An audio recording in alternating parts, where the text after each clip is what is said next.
What is up, everybody? Thank you so much for listening to another episode of Your Ex Drinking Buddy with me, your host, Brennan Tassif. Don't forget to rate, review, and subscribe. Check us out on YouTube. Full video available there. Check out the merch store. Look at all this stuff. We got all this stuff on the merch store. It's all available on the website, BrennanTComedy.com. You can also get my tour dates there. Every show that I have coming up, I'm going to be in New York, traveling the country, doing a bunch of gigs. So check it out. Get tickets at BrennanTComedy.com. Check out the merch store. And lastly, if you really want to support, go to www.patreon.com/BrennanTComedy. And that is where you can find Tales from the Restaurant, where I divulge everything about the celebrities I wait on. And also a little bit of behind the scenes. You'll also get the episodes early, a bunch of bonus episodes. Check it all out. Thank you so much. Enjoy the episode. Grab me a beer and grab me a coke. We bout to sit for an hour, bullshit and tell jokes. And please don't mix it up, cause he done sobered up. Brennan T Comedy on your social media feeds. And Brennan Tassif is your ex drinking buddy. Brennan Tassif is your ex drinking buddy. Brennan Tassif is your ex drinking buddy. Brennan Tassif is your ex drinking buddy. What is up, everybody? Welcome into another edition of Your Ex Drinking Buddy. I'm your host, Brennan Tassif. If you're new to the program, quick rundown of the show. I used to be everyone's favorite drinking buddy. This is my favorite thing to do. Hang out with friends, get drunk, do drugs, get in all sorts of trouble, and then reminisce about those crazy stories. I am sober now, but it's still one of my favorite things to do. Hang out with somebody and reminisce about the crazy old days. Most weeks I will be joined by a guest. This week is no exception. All the way from New York City, Heidi Whitworth. Ah! What's up? I'm in Queens right now. Yeah. I think this might be my first time to this part of Queens. I'm not going to expose which area. Oh, everyone knows I live in Astoria. New to me.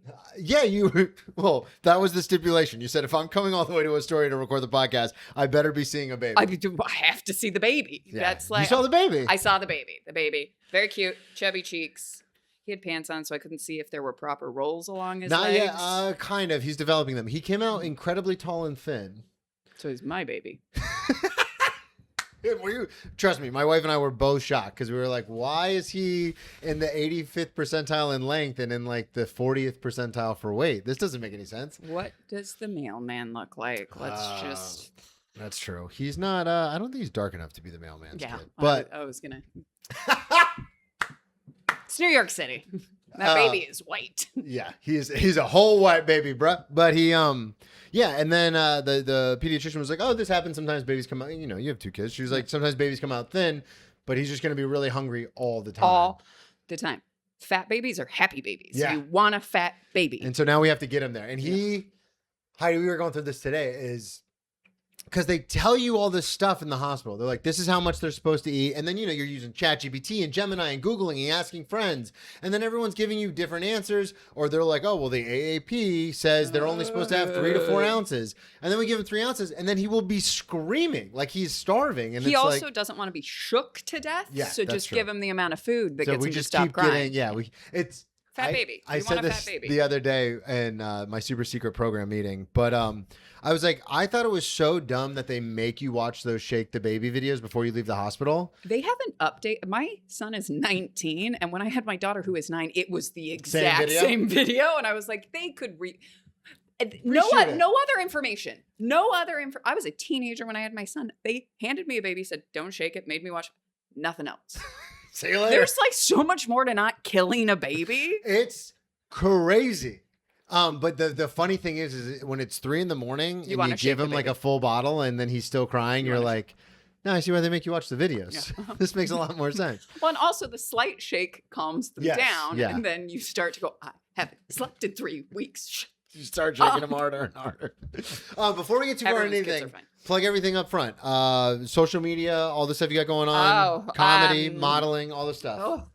My Instagram is Heidi W. Mount, or at Heidi W. Mount. My TikTok is Heidi Whitworth, because I like to confuse people. Comedy, well, right now I had to put a pause on all of my shows because that whole emergency surgery thing I was telling you about, bodies are dumb. And so I have taken the next month off of shows. So I don't have any shows to plug. Terrible time to do a podcast. It's fine. We're going to hook this up with all your social media. People will follow you. You are an enigma wrapped in a mystery, as it were. You've lived a life. Let's put it that way. A couple. Yeah, exactly. A couple of lives. We first met at Greenwich Village probably a couple years ago, I would assume. I think like 2.5 years ago, 3 years ago.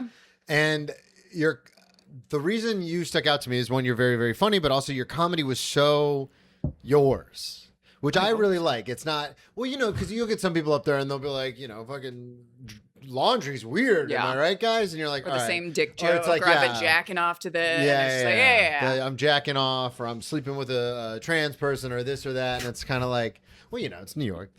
Everyone's always trying to get those jokes in. But no, I mostly support Donald Trump, and I'm anti-women's rights. Listen here. But you came in and you were talking about your life as a model, and then also as a teen parent, and then now as a parent older. And it was very, not only funny, but genuine and original and very you. And I was like, oh, she's great. Oh, I love that. Thank you. Then you would talk about some of the stories that would happen. And I was like, she's got to come on the podcast.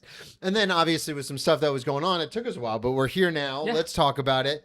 Let's do it. You've been in all the magazines, the Vogues and the Cosmos and the things. I'm an actual model. I'm sorry. I'm so sorry. Not a street walker. I knew Vogue, and then I was like, I don't have anything else. I will say that's the funny thing. So I was a high fashion model, and so like a lot of the cool stuff aside from Vogue, which like everybody knows, like the magazine that I was most excited to be on the cover of is called Numero. It's a random French. It's not random. It's a huge French magazine that if you're not in fashion, you don't know about. Yeah. But so like a lot of the stuff I did was heavily like high fashion, not general populace stuff. Like when I have people walk up to me on the street and be like, oh my God, I loved you. I'm like, you're a really weird person that you know who I am.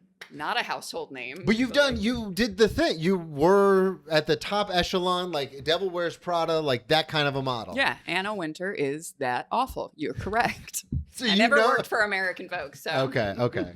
You did the French one, yeah, right? French, British, German, all the other ones. Just Anna didn't care for me. So she doesn't care for me either. I've been trying to get to the gala for years. No. It was so funny. I remember when I first moved to New York, because my ex loves fashion, so she would be a fan of. There we go. Yeah, she's into all that stuff, and I remember because she never believed in my career. Big reason why she's my ex. She didn't support me at all. But it was very funny because I remember being like, "Oh, well, I am in show business, so maybe one day I will go to the Met Gala, and then you'll be sorry." And she was like, comedians don't go to the Met Gala. And that was the same year that Pete Davidson got invited. Yeah, but Pete Davidson didn't go because he's a comedian. I know. He goes because his dick goes places. I know. And that's but still, come on. When he first showed up there, I was like, see? Like That's it. Pete Davidson did it. It's not because the Kardashians. No, not at all. So let's talk about it. I'm so genuinely interested in how you even get into a career like that. What happens when, you have your son and then like all that stuff. So how did you first get into, and then we'll get into the comedy stuff and then the stories, but how did you first get into modeling? Were you, a kid and someone saw you, or how did it happen? So when I was 13, I went to the Oops, I Did It Again tour in Salt Lake City for Britney Spears. Hell yeah. Are you from that area? From Salt Lake, yeah. And not Britney, had nothing to do with it, but a big supporter now. We were walking to our seats and this woman walked up to my mom and was like, "Oh, I'm Natalie from Ford and my dad's company owns car dealerships." So I immediately, as a teenager, was like, someone from Dad's work, and walked off. That's so funny. Got called back. She took pictures of me. And then I went out to LA. So wait, she just saw you, approached your mother, called you back over, took pictures of you, and then just called you and was like, "Hey, you're coming to LA?" Yeah. Well, I mean, there was steps in between, but yeah. So she took pictures. Then my mom went to the library because I'm old and researched Ford. Yeah. But the best part is when we got home from the concert, it was my mom, my sister, and I. And we got home from the concert, and my mom's so excited, walks up to my dad, and is like, "This scout, our daughter's going to be a model." And my dad goes, "Absolutely not. I'm not going to." Yeah, that's what I would think. No, I'm not going to open up Playboy and see my daughter on centerfold. And my mom goes, "Open up what?" Because you're insulting. Well, I was raised very Mormon. Yeah. And I just remember walking down the stairs to my bedroom going, I'm going to let them figure this out. This feels like not a me problem. And then my mom won. And 6 months later, her and I went to LA and did shoots. And she's immediately regretted fighting for me to do that. But I was going to say, yeah, not now. Utah anymore. So when you go to LA to do shoots at 13, what shoots are you doing? Are you doing? So when I first went, it's a test shoot thing. You have to build up a book. It's like building your resume and do all of that. And then I did castings which is like job interviews. And from the castings there, I booked stuff here in New York. And so a month later, I came here to New York in 2001. Luckily, July. Yes. Spent a month here doing shoots and casting. And those were real jobs at that point. That's when I got booked on magazines and actually did stuff. Wow. And you had no formal training. Your parents weren't like these, what are they called? The pageant parents or anything like that? You just got seen at a con. See, this is the thing I talk about all the time when people are like, when are you going to give up like comedy and showbiz? I'm like, you never know when it's going to happen. Yeah. No one's going to fire us. I'm just going to keep on pushing. Dude, that's also the thing. It's so different than modeling. You kind of do need to know what you're doing when you show up, but it's just you do or you don't. Yeah. It's swim or sink kind of world. Nobody trains you and the agents get mad at you if you don't do it right and don't tell you how to do anything. Except for walking, you do get trained how to walk for Fashion Week. Okay. Kind of. How many Fashion Weeks have you done? A lot. That's a lot, math. God, I started doing fashion. My first fashion show was in Paris in That's awesome. 2003 for Yohji Yamamoto. Yeah. I know that name. There we go. So do I. Look at that. But I did not know it in 2003. Oh, really? So wait, so your mom who gets you into this, is she the one? She's the one obviously going with you to like New York, and then does she? No. So what happens? So my mom has 5 kids. I'm the middle of 5, and so she still had everyone at home. So my New York trip, the first time I came here was with my aunt. And then there was another girl discovered at the Britney Spears concert as well. And so our parents became friendly and sometimes the different moms would travel with both of us. And then when I started going to Paris for long periods of time, we would hire graduated BYU female students that had failed by not getting married within the time they were at BYU. Of course, that's the whole point. The whole. I was going to say it's the whole reason. That's it. We would hire them to come live with me, which is a terrible dynamic because I very quickly realized I was paying for everything. Oh yeah. And they're supposed to be the adult, and you're a monster when you're 14 paying the rent and paying the So are you getting actual like real money to do these things? Because I never know in fashion at what the income is. So you're getting paid. Okay. Yeah. How old are you when you decide to go off on your own? Are you like 16 and you're like, I can handle myself, or? I graduated high school. So I would go, for long periods of time up until I was 18, if I was gone for more than like 2 weeks, I'd have a chaperone with me. Whether it was a family member, my mom, my aunt, BYU older kids, cousin, BYU, or even my agent. That was a terrible idea. The first time I vomited from drinking was because my agent was the one that had taken me somewhere. So 16, I'm assuming? Yep. She really wanted to be at the nightclub. But she had to have me around the whole time. And then you get bottle service, and the 16-year-old didn't know. I fixed it. I know how to drink now.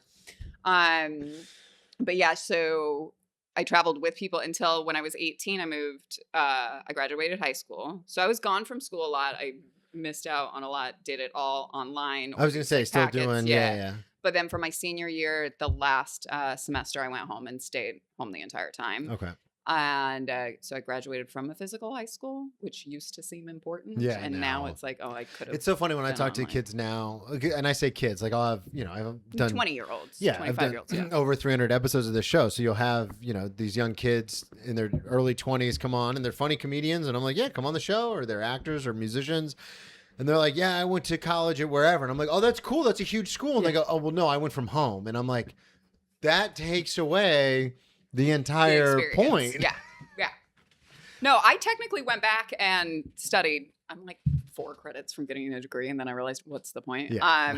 But I did it all online. And I'm just like, this is not fun it's so at much. all. Yeah. I remember by my senior year, because I was a 5th year senior. I remember by my senior year, a lot of stuff had transitioned into, because this is 2012 now, a lot of stuff had transitioned into online classes. And I remember my advisors, because I took a lot of my harder classes first because I loved my majors. Yeah. And I remember my advisors being like, oh, well, you have to knock out these couple prerequisites, but you can do it online. And I was like, no, I don't want to do it. Like, I live in South Florida. I came down here to go to FAU. Like, I want to go to the campus. Yeah, no, I'm watching my son in college now being like, that looks awesome. We were there for a family weekend. And the second day we dropped him off at his frat house because he wants to be a disappointment to me. And I like a lot of things. Frats, I don't understand. But the next morning, we're supposed to get breakfast. And he's not answering his phone. He's not anything. His phone's dead. I can just tell. So go up to his dorm room. He's passed out naked. I should not share this. But he had his face and he partied all night. Yeah. And it was just like...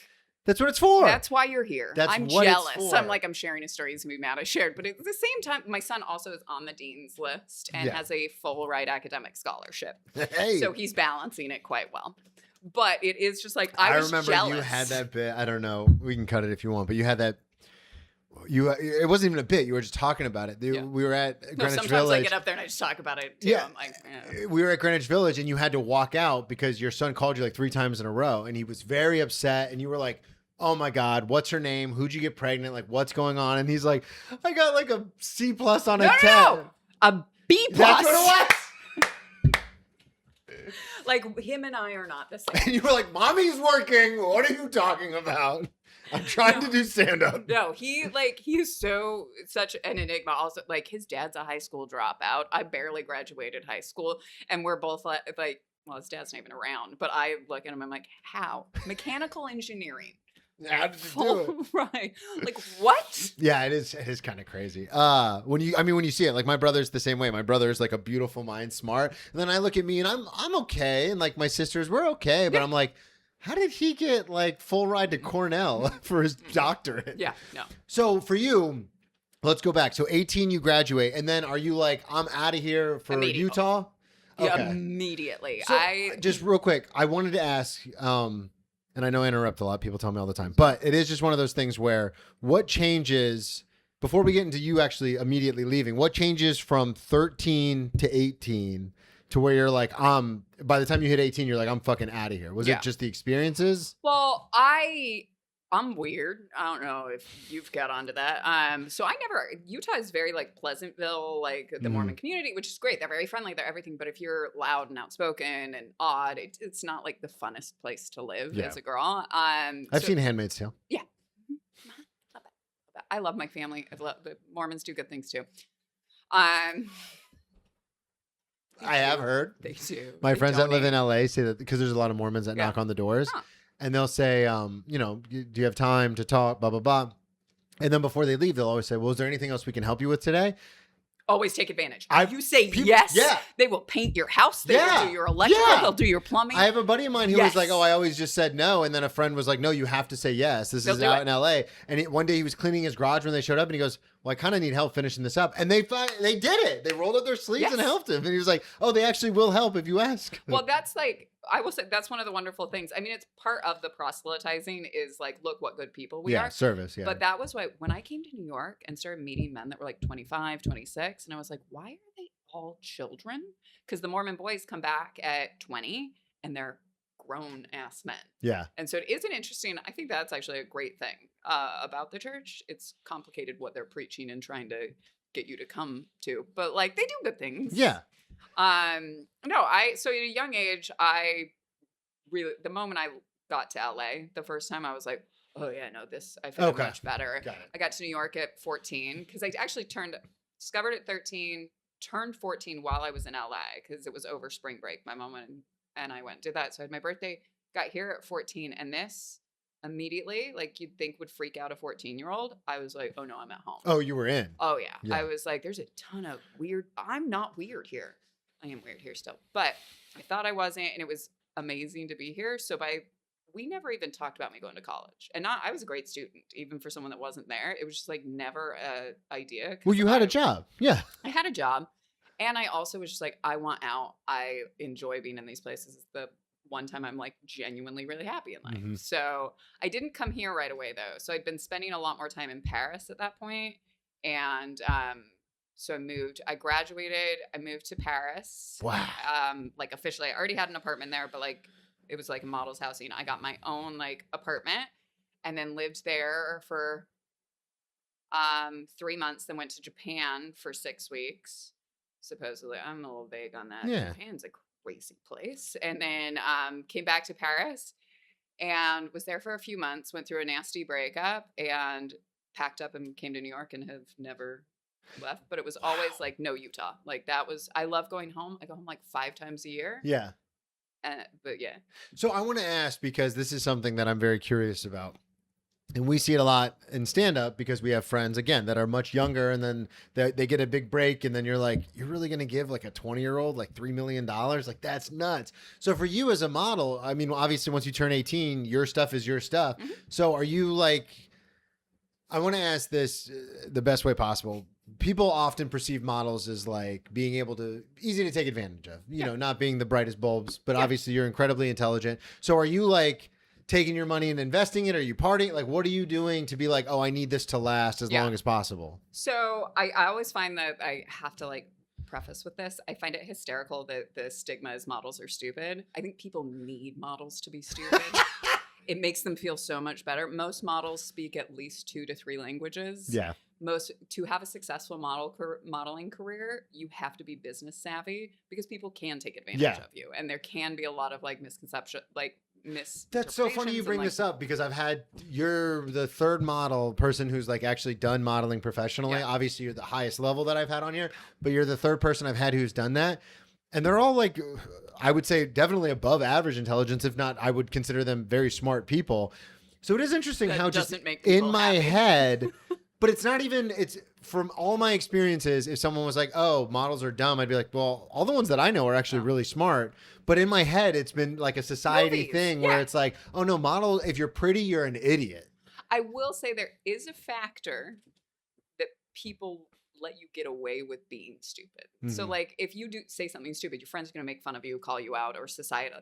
Pretty people don't get that as much. Yeah. So I do think there is societal like street savviness that like we have a lot of great because we can be dropped into any country and figure it out and get there. But like if you just say something dumb, people are like, oh my God, you're so cute. So cute. So like there is that. And as I've gotten older and like aged out of being like that hot 22-year-old, that's like, people don't let me get away with it as much. And all of a sudden I was like, shit. Now when you say something on stage, people are like, hey, what the fuck was that? And you're like, exactly. Oh shit. So there is a factor into that, but no, the ones that are dumb are girls that are like desperate to be models and it's not working out. And it's just like, they can't get another job. And it's kind of like, that's not smart. This isn't some I can achieve if I really want to kind of job. Yeah. There's so much luck into it that then you take the luck and push it business wise. So, but we're not all, most of them aren't dumb. There's a couple. I could imagine. So at the time at 18, what was your mindset? And obviously you're 18, you're out there running around, you're having a good time. Was your mindset like, oh, this is going to last forever? Or no. Okay. No. So you were very aware of the shelf life. I'm very aware of the shelf life, very aware that year to year, you're making completely different incomes. And so to be able to pay all of your bills, it's really important to make sure you keep a large savings. My dad is also a brilliant businessman. So he was very involved in like talking me through stuff. I'm I will say this, one of the few girls I know that had been saving in a retirement fund since I was 16. Oh, wow. Yeah. Oh, so you were on top of it. Yeah. That's awesome too, that your family, even though you decided to take a different path out of Utah, was still very much like, no, we got you. Don't worry about it. Oh yeah. No, my dad helped me do my dad still helps me do my taxes. I don't know why I was going to put a thing on that. I guess my brother does them now. But yeah, it's my family's very not supportive of everything I do, but like loving, caring, and we're a really great unit. So that's awesome. Yeah, I'm lucky. You hear those horror stories of like religious families kicking. That's what out. I just had assumed. No, we're very, very close. But then you had mentioned you go home, 5 times a year, and they come here all the time. That's so awesome. That's so cool to hear because you do hear, especially Netflix and stuff. You always see this documentary about like Disowned and like. Oh no, I have a good friend who's a very famous actress that her family does not speak to her. Very religious. Still sends her. She's in her 50s. Still sends her like nasty letters. Evidently, like there's. Wow. Yeah. But you didn't get that. You got the better. God, no. I mean, I had the first time I got knocked up, not married. My mom was cried and was upset. The second time she got pretty angry, but she was, you know, we've worked it out. She loves her The grandkids. second time around, it was just like, again. How does this keep happening? So from 18, living on your own, doing the modeling thing, how long was it until, like, how long, because obviously you still are in it, but how long was it where you were just like high fashion, doing the runways, doing the things? So when I started, was still in between school and stuff, and still was practicing religion and had family influence. So my career from 13 to about 18 was very different. It was very confined, a lot of catalog work. I did again, my first fashion show at 15, 16, 17, I was doing those, but not heavily as like a well-known person. Mm-hmm. I was like the no-name girl of one of the girls at Chanel. I was a no-name girl at Marc Jacobs, but like on the borderline of everything. And then when I had my son at 19, I came back and was just like, I'm going to take this so seriously now. Like, I have a family to provide for. It's actually my job and important. I switched agencies. I went to the gym for 2 hours every day, watched everything I ate, was like, this is my job. And that's when I became one of the top 10 models of my generation. Let's fucking go. It's a real job. If you take it professional, it happens. I say that to people with comedy all the time. It's like, I always say I started stand-up in 2018 because I went to my first mic in 2009, but I didn't take it seriously. No. And then when I got sober, I was like, oh, this is going to be my life. This has to be my job. Yeah. I have a newborn baby, and we're recording a podcast in the apartment because it's like, and my wife knows, she's incredibly supportive. And she, like, I shot a special when she was 9 months pregnant because I was like, we got to do this and we got to do it now because we won't have the time to do it later. Exactly. So it is just one of those things where it's like, no, you have to take it. It has to be a job. And that's it. Like, and that's what I was saying about the intelligence. A lot of people think models can just like screw around, and it's not. Like, you can get at the drop of a beat, be like, you need to be somewhere and you need to look great. And you need to, and it's like, you don't have a week to prepare for that or a day to prepare. You got to be ready. You got to be ready. God. So even I had shot a perfume campaign whilst I was like 5 months pregnant. I was going to ask you, how did the pregnancy affect? So I was pregnant with my son and it was one of the last shoots I did. But you have a contract for perfumes that it was a commercial and photos and everything that you can go and do press for them. And you have in the contract that you will look exactly the same as you did 6 months before. Ooh. So I didn't think about that as a pregnant 18-year-old. And the dates were, I think my son was 6 weeks old, that the dates were, and I weighed 205 pounds when I gave birth to my son because I know how to eat food real well. So I went on that was like the real thing too. The moment he came out of me in the hospital, my ex-husband was bringing specialty foods to me. And so like because I had to immediately like launch into it. And luckily I was so young, my body did get back together. And also you're 6 feet tall. Yeah. No, I don't weigh anywhere near 200 pounds now. No, I know, but I'm just saying you're like, even at 6 foot, that's still a lot of, that's a big girl. That's not a small lady. Did it both times. Did you really? Oh yeah. The second time around, I was like, you're not going to do this to yourself again because it is a nightmare to try to lose the weight afterwards. Well, and especially because your situation, you have to lose it like immediately. Mm-hmm. It's not like you have 6 months to be like, all right, let's kind of work this off. Torture yourself. And then I started eating Billy's cupcakes like 3 times a day. I was just like, you know what? I'm pregnant. I get to do this. I got into my doctor's office who I'd found online, who she had her bad reviews where she's really nasty when you start putting on too much weight. And I was like, perfect. Cool, whatever. Not even that. This is my doctor. This is my doctor. And I put on like 11 pounds from one appointment to the next, which you're not supposed to do. You're supposed to put on like 25 pounds total. Yeah. And so she came in very strictly and I went, do I have diabetes? And she goes, no. And I went, heart, anything? She goes, no. And I went, cool, I'm going to keep doing this. And she went, I said what I had to say. And I was like, so nobody stood up for themselves in these past appointments they're complaining about? I just went, no. No, because with people, it's the same thing we see it with stand-up. I see it at the restaurant all the time. Yeah. It's like, people are like, no, we're good, thank you. And then they go home and they're like, they were so rude about the steak, blah, blah, blah. And you're like, shut the fuck up. No. Yeah. Your restaurant rude. Nobody's rude at your restaurant. No, not at the restaurant, but you should see. No, the clientele. Yeah. I mean, the reviews would be incorrect. Yeah. Nobody is. No, well, and that's the thing is like because my restaurant, you've been to my restaurant. My restaurant is very much like, we're all professionals here. We all know what the fuck we're doing. Yeah. So sometimes people will be like, this isn't medium. And I go, well, no, you're wrong. yeah, because we'll say that together. We'll be like, oh no, we talked about this. Medium's a touch of red, mostly pink. You cut down the middle, it's a touch of red, mostly pink. And they go, no, I wanted barely any pink. And I go, oh, that's... you wanted well. Yeah, I'm like, oh, that's well done. And they go, no, it's not. And I'm like, okay. Because it's embarrassing to say you want well done. Yeah. Because you're ruining the steak and you're wrong. So it shouldn't be an and option. Then they'll be like, oh, it's fine. And then they'll go home and be like, the server was so rude. And it's like, no, because it's a nice steak restaurant. Let's teach you how to order a nice steak. I say it to people all the time. Let's just do this. Let's do it my way. And then we'll see how you feel. Also, medium rare is the only way cook it. to order. I mean, sometimes rare, depending on what it is. Absolutely, 100%. So when did you start getting into stand up? So stand up I've been obsessed with stand up since I was a little kid. Okay. We used to listen. So my family did road trips, 5 kids, best way to get around. 100%. We used to listen to Steve SUV? Martin's a minivan. Okay. Obviously. Don't know why I thought. Yeah, you're absolutely right. We did get a Suburban when I got a yeah, little you did. older, That's what I'm thinking we were of. the minivan family for a long time. A white Suburban. No, a purple, like that, not purple, that like I know. reddish, Yeah. like maroon. Damn, I thought for Suburban. sure it'd be like one of those things out of a movie where you see the Mormons pull up in the all white, everyone gets out white shirts, black ties. Because we're not good at my family is very good Mormons, like religiously, but we're not. Yeah, we're not the ones from like cleanliness is next to godliness. So then, don't come to my apartment. So then what? So Steve Martin. So yeah, we would listen to Steve Martin, and my dad hates that I say this part as well, and Bill Cosby. Okay. Nobody knew. Bill Cosby also came to Utah a bunch to be the spokesperson because Jell-O is the state food of Utah. So of course we supported Bill Cosby, just not his nighttime activities. Yeah, nobody had any idea.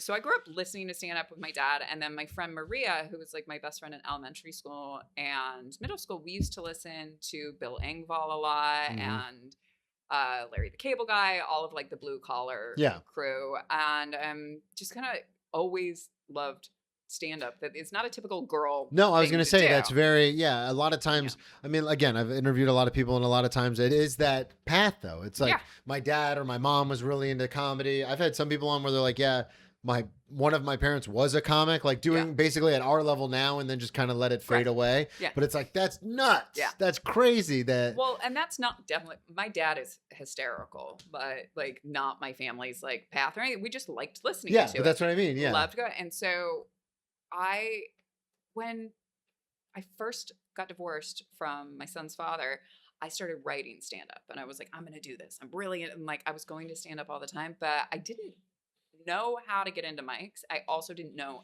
anyone in the industry, and I also was scared. So I wanted to do it, but wasn't willing to. So that was like 2010. So when you said you were going to stand, you were like going to shows? Watching shows all the time. Okay. Like I've seen Louis C.K. like every time he ever came to New York, including recently because I'm a bad person. And he's very funny. No line in the women's restroom at all. It is the only time I've been at MSG and been like right into a stall. Weird. Easy peasy. A men's line, very long. Sold out stadium, no line in the women's room. Still don't care. It was a hysterical show. What are you gonna do? This was his newest one? The last one, I went to the first one he did after also. Like Apology I got given two tickets to that one, and it was like I can't even call people to ask going by yourself. Like I found another comedian, a male comedian, and I was like, let's not talk about it. No photos. But like let's no candid shots, please. Yeah. But so I started writing sets that I wanted to perform, but I just never got into the mics. Then I started studying at UCB and did all the courses there and was doing performances at UCB in improv. Obviously not the same, but it's in the genre. And then after I had my daughter and left her father because, you guys are terrible to keep in the house. 100%. I realized I was like, I have to do it. Like you're making these life changes and trying to figure out yourself. Just do it. You can't keep saying you want to do it and you love it and you watch it. And you're still modeling at this point. Yeah. And so I decided to do it. I did one mic and then COVID hit and I was like, that's cool. Nice. Really felt personally attacked. I mean, the set didn't go well either, but the world didn't have to shut down over it like 2 days later. But then, I got on Clubhouse. Did you ever hear about that app? No. So it was this invite-only, I did. audio, social media, app that during COVID was awesome. You could talk to people all over the world, and it was like a certain started as actors and writers and all of this. I totally forgot about this until you just brought it up. Met a bunch of comedians on there, and met one of my best friends, Oscar Aiden. Love Oscar. Yeah, Oscar's amazing, and he was the one that really encouraged me once things opened up. He was like, "You're going to a mic. Here's the Facebook group. Join the Facebook group. This is how you find all of them." Yeah, he was the one when I first moved to New York. He was like the same thing. He's a great guy. Because I had met him. He came on the podcast. We did the well, actually, I went to him because the studio is portable. So I went to his apartment. We had him on the podcast, and I was like, "Yeah, I'm just trying to find more stuff to do." And he's like, "Here's the Facebook group. Here's all the stuff you need to know." And back then, I mean, I moved here in 2021, and that Facebook group was like everything. A legit resource. Yes. Yeah. No. Now it's all spam. But I don't know what's going on there. I do not look at it. But no, it was the best thing. And I went and did my first real mic post, the one random UCB had mics at it as well. Sonia's mic. What is that on the Lower East Side? Flat Comedians on the Loose. Yeah. I did it there. Had a great time. Met people immediately. The next day, went to multiple mics. I think what's called the Whiskey Cellar now. Yeah. And made a whole 777 7th Street. Yeah. Bar 77. Yeah. God, I remember when I used to go to those. When I first moved here, that was one of the big mics that I went to. It was everything. It's so weird how everything it is so. You're absolutely right. It's crazy because when I think back on the mics I went to originally when I first moved here to the mics I go to now to the shows that I do now. I remember when I first moved here, begging people to be on some bar show on the Lower East Side that nobody was gonna be at. Yeah. And now, I text the managers of bigger clubs to be like, "Hey, do you have any spots tonight?" And it's that's crazy. It's a transition for sure. I mean, it's still the same thing because I'm past at a bunch of these places, but it's a soft pass. I'm not calling in avails, but if I text one of the managers, they'll be like, yeah. If somebody dropped out, come do 15. Sometimes just show up, hang out for a little bit. And then they'll be like, "Hey, you want to jump up?" Yep. But I don't know about you. I refuse to bark. Yeah, same. So that's why you have to do the show. I can't. I can't. I'm also bad at it. I've done it once for my own show that I was producing, and I was like, I don't want to.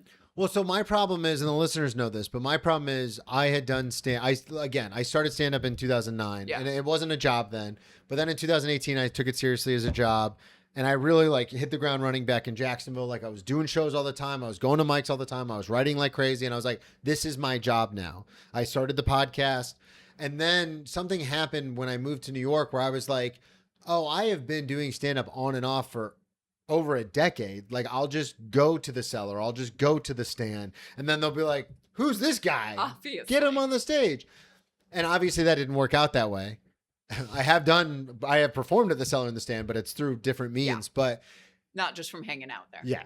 And it turned into one of these things where it's a long-winded way to answer your question, where it was by the time I realized, asking friends, I need to get more stage time. What do I need to do? They're like, oh, you need to bark. And it's like, well, no, now I've been in New York for 3 years. I have an established podcast. I'm in at clubs. I might not be performing all the time, but I am past at these clubs. It'd be a step back. Exactly. I'm not going out there and and I have all the love for the people that do that. I know it's fucking hard. Everybody goes their own route. Yeah. I know tons of people that's how they've gotten in places. 100%. And I am an attractive woman, and most producers are male.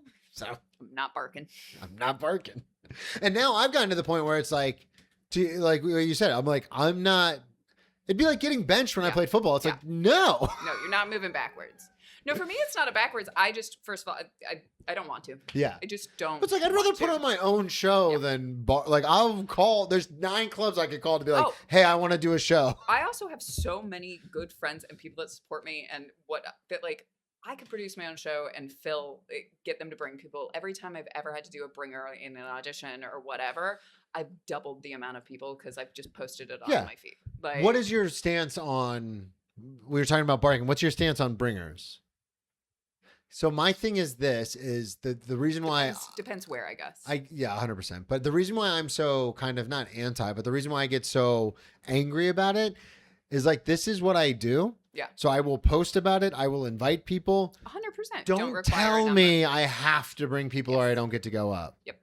Agreed. 'Cause I've done shows where I've posted and it's not a bring up, whatever, and then just randomly my friends show up. Mm-hmm. If you give me the flyer early enough, because that's always my big The flyer and the link, that's all I need. But so often people give you the flyer the day of. And it's like, what do you want me to do with this? Point? Yeah. I actually just posted on my story because I have a show tonight and I had just posted on my story. The producer of the show sent me the flyer early, sent me the link early. And he knows my stance on this and he's very cool about it. He's like, you know, we'd really appreciate it if some people came, but totally get it if they don't. You just had a baby. We totally understand. And I posted it. And then fans. Yeah. And I don't have a ton of fans, but these are people that I have not met who like my comedy, saw it. And they were like, oh, we're going. Coming. I got a text today from the producer. He's like, thank you so much for moving a few tickets. Like, we really appreciate it. And I was like, I had no Didn't even know it was happening. Yeah. I was like, but you gave me this stuff early and I posted it and that's what happened. Always. That's like, I've had a couple of people that don't live in the city that are not the same fans, but fashion fans, but they'll just be excited to show up anywhere. Yeah. And it's like, they're always like, well, I live far away. Like, I have to plan. Could you tell us earlier? And I'm like, oh, I'm not DMing you privately earlier. That's a little too much. But yeah, if you just give me the flyer, I'll even post it multiple times in my story. That's what I do. Like, yeah. Just give it to me so I can do it. But you cannot. I just think it's gotten so hectic that that's the only way to make a show. And I get it, but like maybe we have too many shows going on. Yeah, the whole market's oversaturated. That's the biggest problem. So then, and then we're going to get into some of these stories because you sent me some great stories.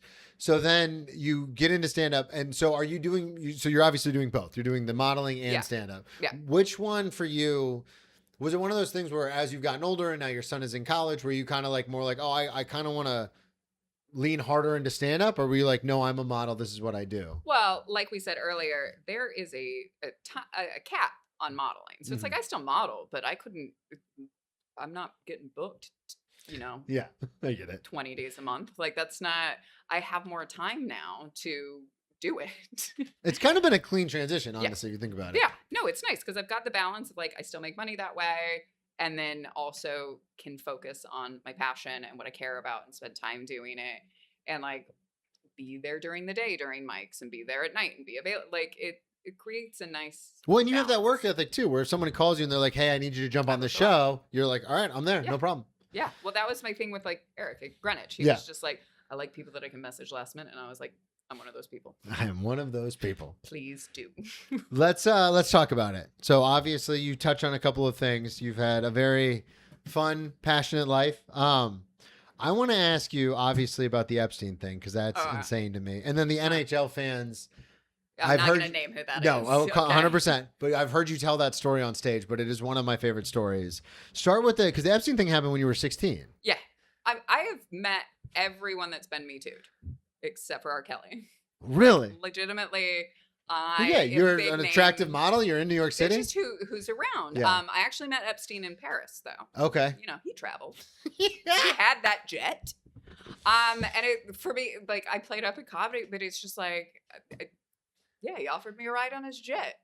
Nobody else has ever done that. I thought I would get offered a ride again. So I said no. I didn't know who he was. He was just a creepy old dude. Yeah. Because at that point he was like 50 or something. Like, so yeah, some guy, I was accustomed to being around weird old guys at nightclubs. That's who's paying for the booze and they like have private tables and you just hang out. Some girls take it a little further than that and get married and then have tons of money. They were smarter than me. But yeah, he was there with friends and talked for a minute and then he was like, oh, we're gonna go on my jet down to my yacht or to someone's yacht in the Caribbean, after we're done here. You should come. I was 16. I literally went, no. I love how Why would you want to hang? I'm 16. No, we know now. Now. No, the next day I was talking to one of the girls and she was like, oh, thank God you said no. And I'm like, we're just letting this guy walk around? Like, we all know and nobody went, hey, Heidi, don't. Yeah, well, it's like you said. I mean, they're the ones paying for everything. Yeah. So. Yeah. You know what? I've met a lot of guys that'll pay for those things and not molest children. That's true. You know? That's true. God, that's... So.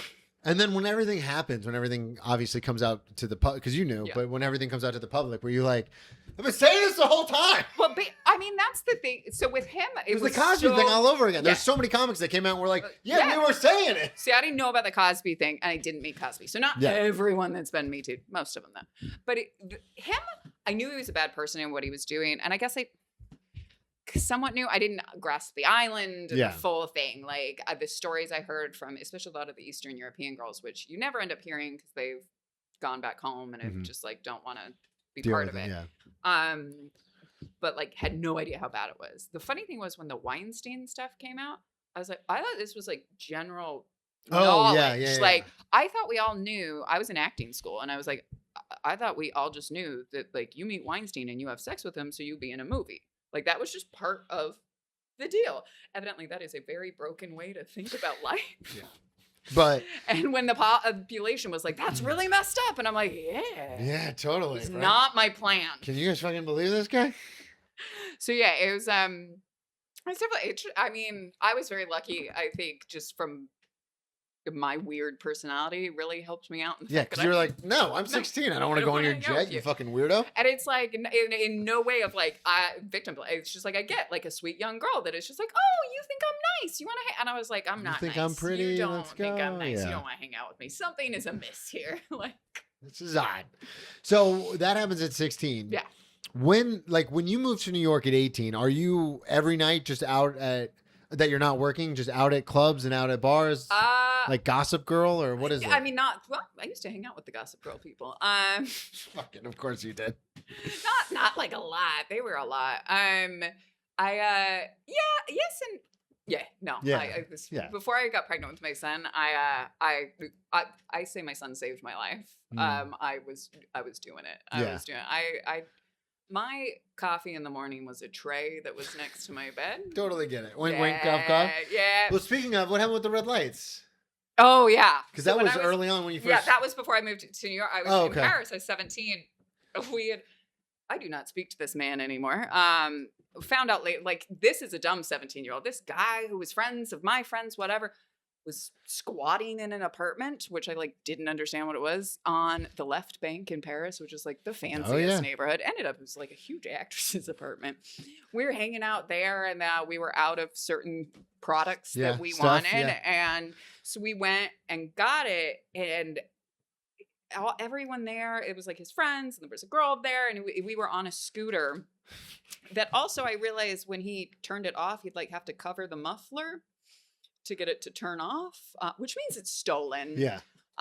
So we take the scooter, we go there, and then this girl that evidently he had like a crush on or whatever was really unhappy I was there with him, and like runs down, gets on her scooter. I have put this product in my belt buckle. This is definitely the left bank of Paris. Everyone's in scooters and running around. And And so he races after her and then is trying to catch up and and we blow through a red light and a cop immediately pulls us over. And I'm like, I thought you did. Oh my God. And I'm sitting there and he gets off the bike and we're like, turn it off. And he's like, covers the muffler, which does not go well. And then starts speaking back to them and like getting in a fight. And I'm like, stop.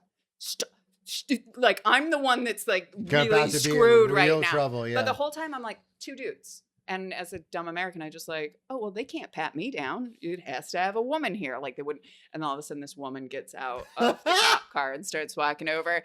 And I'm just, thank God, every word of French I speak, gone. I was just like, I'm going to prison. American. Came over, they started chatting with me. I started like shaking. They think I'm like 15, thank God. And they were like, get me a car and send me back to my hotel room. Thank God. Or my apartment. Thank God. So, because I was so worried about having that stuff, I just got rid of it. Yeah. Up my nose. Really quick. Incredibly fast. So fast. Yeah. So you speak French? Yeah. How many languages do you speak? I speak English mediocrely. French a little less well than that. I understand Spanish decently well and Russian. So no Japanese. Konnichiwa. I just assumed because you lived there for a little while. For 6 weeks. Yeah, that's true. No, they don't. I just wandered around there. Like, spit it out. I saw the nightclubs more than anything else. So you ended up not getting in huge trouble for that. No, it was just they literally felt bad for me. They were like, "Oh, this old friend," because he had to be like old, 35 or something. And they're like, "This poor young American girl is shaking and has no." They literally got me a car. That's awesome. So yeah, it worked out. I'm glad I didn't learn my lesson then. Well, so I wanted to ask you, speaking of getting in trouble. Yeah. You brought up the Snapple bottle. Oh yeah, that's not real trouble. I didn't get like in real trouble. I used to Well, I'm curious about this because this has happened to me. Like I've never gotten in like, well, I shouldn't say never. I've been arrested 8 times for my drinking, but like at work, you discover different ways to be like, oh, I can put this in there, put that over there. I'm gonna say our jobs were probably different on how they felt about it. 100%. But there have been times where someone would be like, like, you know, styrofoam cup in the back somewhere labeled with my name on it. Don't then touch it. Someone accidentally takes a sip out of it and they go, who the fuck? Brennan, what is this? So mine wasn't that I was drinking. That's not nobody the issue. cares. That's like, So especially I was over 21 at this point. Yeah. It's just, I can't walk around with like bourbon. Like it's 4 p.m. at Alexander Wing. You can't have, just like, that's all. But whatever. You can't like do that. And so I set my Snapple bottle down, which I brought. There weren't Snapples everywhere that they were handing out to everybody. I set my Snapple and some like 17-year-old grabbed it and drank it. And so then the casting director's mad because a child has drank. And I was like, first of all, she could have spit it out. Like nobody said, nobody offered it to her. Nobody like she stole from me. Frankly, taking I'd like my to call the Snapple? cops Yeah. about this. So wait, you didn't get kicked off the set or anything, right? No. No, you do hit a level. That's the other thing, why models get an ad. You hit a level that you can do a lot. God, I could not imagine. I think about that all the time with stand-up because obviously with the restaurant job and then with what we do, it's like I meet a lot of people who are at that where you can kind of do whatever you want. And they do. And I'm always like, God, I wonder what it'd be like to be like. It's not good. Because obviously I didn't hit like the actor or whatever level, but within fashion, you could do whatever you wanted. And I look back, everyone knew who you were. I was a dick. Like there was things, and I thought I was a nice person. I was like, no, you were an asshole because people just nobody pushes back. Yeah. Like I have had that happen. There's been certain celebrities, which I talk about in Tales from the Restaurant on Patreon, but there have been certain celebrities that come in and everyone's like, oh, they must be so sweet. I'm like, no, they're a fucking dickhead. Yeah. Travis Kelce, biggest one where I was like, he's an asshole. Yes. And everyone's like, love to hear that. Oh, he's, and I believe it too. He's marrying Taylor and he's such a great guy. And I'm like, she's a nice his public persona might be. And Taylor, again, I've never met her, so I don't know. But Travis is genuinely like, it's not even that he's overtly a dick. It's just that if you are less than him, he treats you like he's an athlete. Yeah. He's an athlete. They're especially American football athletes. But it's like, so I never got like that level of it. But at the same time, my main like claim to fame within fashion was I was Karl Lagerfeld's muse. And what that means is fucking me. I know who Karl Lagerfeld is. Most people do. Even non-fashion We got the Muse, right? That's now the title of the episode. But do you know what a muse is? Yes, it's the inspiration. Yeah. So he liked that I drank all the time. Like that's the only thing I can... Why was that not the first story you said? Because I forgot. You asked me out of the blue. I was hungover, and you asked me to give you stories, and I was just like, you could have taken your time. No, I was like, I gotta get these out. I don't know what's happening. I'm probably gonna start drinking again, which I did. And then the U.S. lost, and I had to drink even more. Oh God, that was a terrible game. Carl, I mean, the first time I met Carl, I hadn't been drinking, but he made the worst dad joke ever. And I was like, I like you. His joke to me, because I'd had a baby, so I was so much more mature than the other girls around. I was the same age as them, just had more life experience. And he goes, do you know the difference in between a 19-year-old woman's breasts and a 90-year-old woman's breasts? What is it? Her belly button.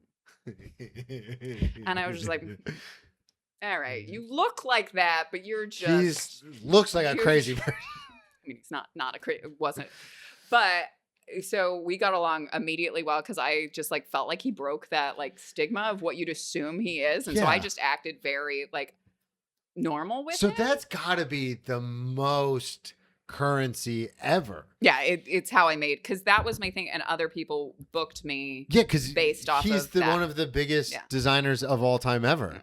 And then the people were just like, yeah, this is Heidi. This is Carl's Heidi. Yeah. So I have up in my apartment, because it's free art and I can't afford to buy tons of nice art. Carl, pictures of myself that Carl's done, but there's this huge one that he had printed, signed this beautiful note to me. And it's a photo that we did at like 4 a.m. We had been doing a shoot with a bunch of people, and then I stayed and hung out. That was my job. Like, I stay and hang out with Carl when I'm in Paris. And I started drinking wine, which he provides me starting at like noon. And I then decided to cut my own hair, which the hairdresser was not happy that I'd stolen her shears for that.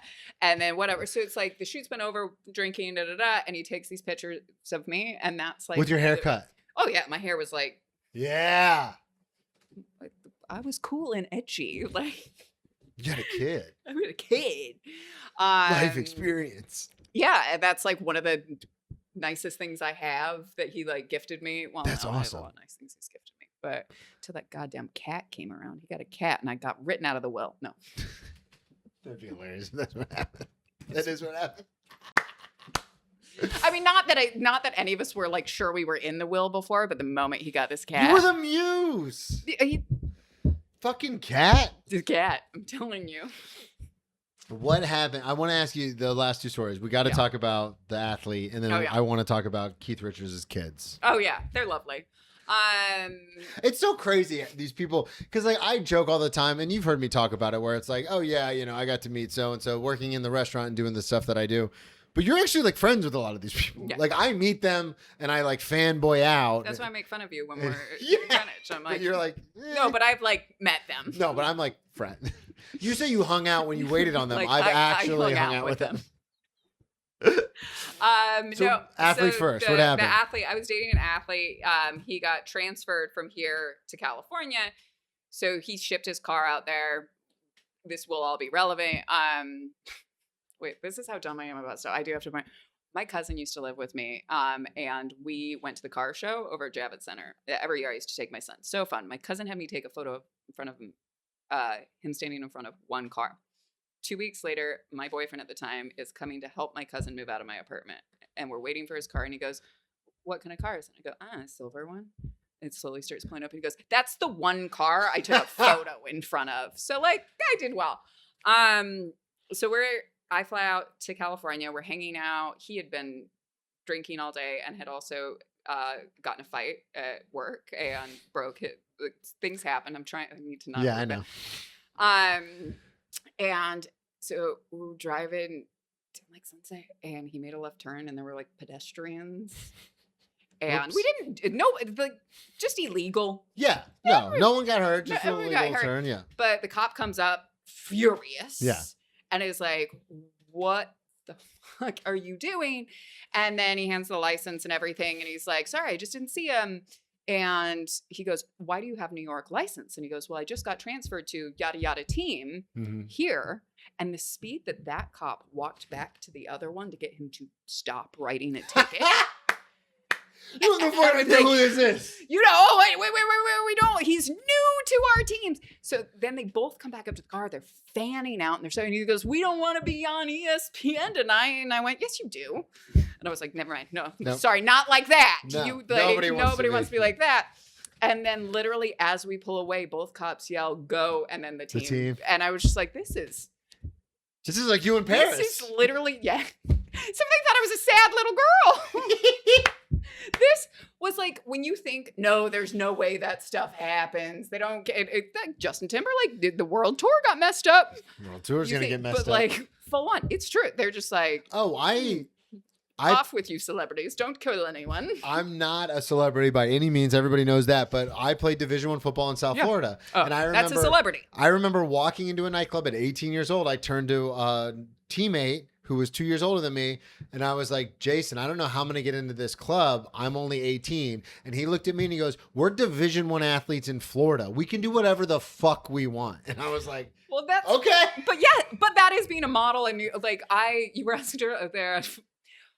I've been going to nightclubs forever. Yeah. And they used to just pick us up in limousines at the models' apartments because they put everyone in one apartment I've heard together. about the That model is houses. the thing. That is I've heard real. about these That model exists. houses. They pick us up in limos. And I remember there used to be this nightclub called Bed, which is the most horrifying idea now, but it's just a bunch of beds. Like it's in Sex and the City episodes. Like, and I was going to say, this sounds familiar. Okay, yeah. And when I was like 15 or 16, I was there and jumping on the bed, singing that Pussycat Doll song, Don't You Wish Your Girlfriend Was Hot Like Me? And that was just like, oh yeah, I'm 15. It's fine. I'm here. Is this not what like... This is what life's all about. My agent was there with me and he like, every time a guy would like try to come over, he'd be like, no. She's a child jumping on beds. We had a host for a long time at the restaurant who like got the job. She was like 17 when she got the job because you know, they only work like 2 or 3 hours a night. But she, very attractive woman, but she got the job when she was like 17, and these like 60-year-old dudes would come in and be like, "Hey, can I take you out?" And we'd have like the manager would be like, "Yeah, nope." You know what's scary is when you say she's 17 and they still are just like, yeah, they're like, "It's illegal soon." Yeah. God. Or even like, because obviously she's like 20 now and they'll still come in. And I'm talking like, and we'll Google them because obviously we have their names from the reservation. Yeah. One time there was a dude who came in and was like very persistent. And she's like, no, thank you. No, thank you. To the point where one of the servers came up and I was like, hey man, thanks. Thank you. Like, thank you. Yeah. And they turned around and walked out. We Googled him. $3.7 billion is what his net worth is. Does he still come in? And when... I was like, I kind of ruined that for you. Do you want to go run back out there? I'm just saying, I would give her different recommendations than you did. I'm just like, life learned. It's like Jordan Hudson, Bill Belichick's girlfriend. She's brilliant. She should be teaching classes at Harvard because not only is she like in this she controls his life now. Yeah. It's not like she's some timid thing behind. He does what she says. Yeah. You saw that CBS interview? Oh, we're not going to talk about this. All of them. Yeah. I'm obsessed with Jordan Hudson. I paid alimony. I married so poor, I paid money. And I'm like, girl, these women. Well, now I'm too old. What are you gonna do? What are you gonna do? I keep working and making my own money. Speaking of weddings. Oh yeah. So I was at my friend's wedding out in the Hamptons. Again, try to keep other than the Richards girls because they were just so sweet. The wedding was great, amazing, beautiful, filthy rich wedding. And Keith Richards kids were there. Yeah. And at one point during the night, people would just walk up to you and be like, do you have a cigarette or a bump? Like that was just the thing. That's either one, whichever you've got. I had confiscated baggies from a girlfriend that had done enough at one point. And so maybe that's why people were walking over to me. But at the end of the night, my phone was dead. I had drank more than everyone's fair share. And was like, I gotta get back to because everyone was going to an after party, and I'm very good at putting myself to bed when I'm done. My fair share. Like, yep, I'm done. My phone was dead. I didn't want to get in the van that everyone was taking to the after party to try to charge my phone, and I don't remember which sister it was. I am friends with both of them, but that's the amount of alcohol. And you just see somebody that's like, I've been taking care of this my whole life. I am used to this.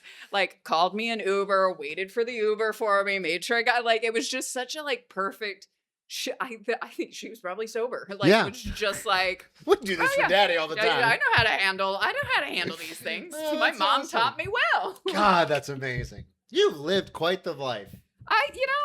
We gotta have you back on when you get back on stage. Yeah. You got stuff to promote. You're coming back. That's what I need to. You're coming back. Yeah. Don't let your gallbladder freak out on you. It really messes up. She said something happened to my liver, and I was like, "What?" And you were like, "Actually."